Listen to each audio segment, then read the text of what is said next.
तो चलिए अब अपना क्वेश्चन नंबर 5 करते हैं।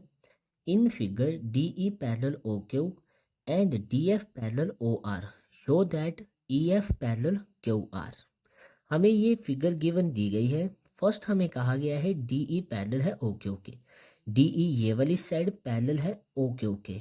अब देखिए पी क्यू ओ में ये और ये साइड आपस में पैरेलल है, इसका मतलब पी क्यू और पी ओ की जो रेशियो होगी वो आपस में बराबर होगी।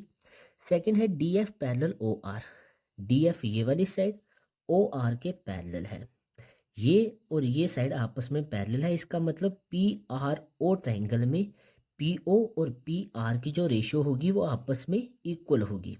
हमें इसमें शो करना है ई F parallel Q are, E F ये वाली साइड हमें पैरेलल प्रूव करनी है क्यू आर के। इसको कैसे करेंगे चलिए देखते हैं। सबसे पहले हमें दिया गया है D E parallel O Q, D E और O Q P O Q triangle में आ रही है, तो लिखेंगे in triangle P O Q D E parallel O Q.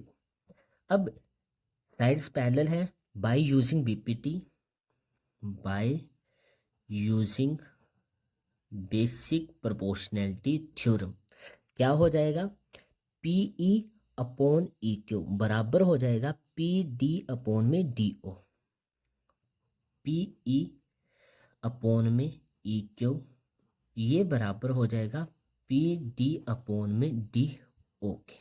इतना क्लियर हो गया होगा। इसे मान लेंगे हम इक्वेशन फर्स्ट। अब सेकंड देखिए डी एफ पैरेलल है ओ आर के, डी एफ ये वाली साइड ओ आर के पैरेलल है, मतलब हमारी ट्रायंगल आ रही है पी ओ आर या P R O, in triangle P R O D F parallel O R. अब ये और ये साइड पैरेलल है, बाय यूजिंग बीपीटी हम क्या कह सकते हैं पी एफ अपॉन में एफ आर, ये बराबर आ जाएगा पी डी अपॉन में डी ओ के। तो लिखेंगे पी एफ अपॉन में एफ आर, ये हमारा बराबर आ जाएगा P D upon D O के। इसे हम मान लेंगे इक्वेशन सेकंड। अब देखिए पी ई अपॉन में ई क्यू बराबर है P D upon D O के। सेम पी एफ अपॉन में एफ आर ये भी बराबर है P D upon D O के। ये इसके बराबर है और यही इसके बराबर है, तो क्या ये दोनों आपस में बराबर भी हो सकते हैं ना।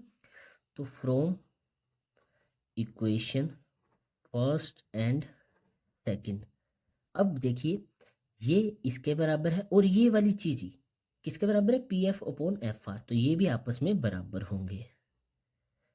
अपॉन में ई क्यू बराबर हो जाएगा हमारा पी एफ अपॉन में एफ आर। अब इस पे ध्यान दीजिए पी ई अपॉन में E Q, P E upon में ई क्यू किसके बराबर आ गया P F upon F R, P F upon F R.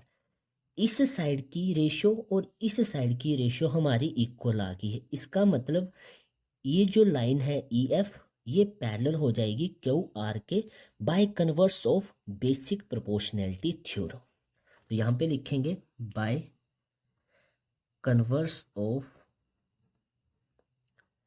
Basic proportionality theorem क्या हो जाएगा ई एफ पैरेलल क्यू आर। अब देखिए ये और ये पैरेलल होती थी, बाय यूजिंग बीपीटी करते थे इन और इन साइड्स की रेशियो इक्वल। अब हमें रेशियो इक्वल पता है, हमें ये साइड आपस में पैरेलल करनी है, तो कन्वर्स का यूज़ होगा ना, तो वही हमने इसमें यूज़ किया। यहाँ पे ये क्वेश्चन हमारा कंप्लीट होता है, यही हमसे इसमें पूछा गया था। आई होप आपको अच्छे से क्लियर हो गया होगा। चलिए मिलते हैं नेक्स्ट क्वेश्चन के साथ नेक्स्ट वीडियो में। जय श्री राम।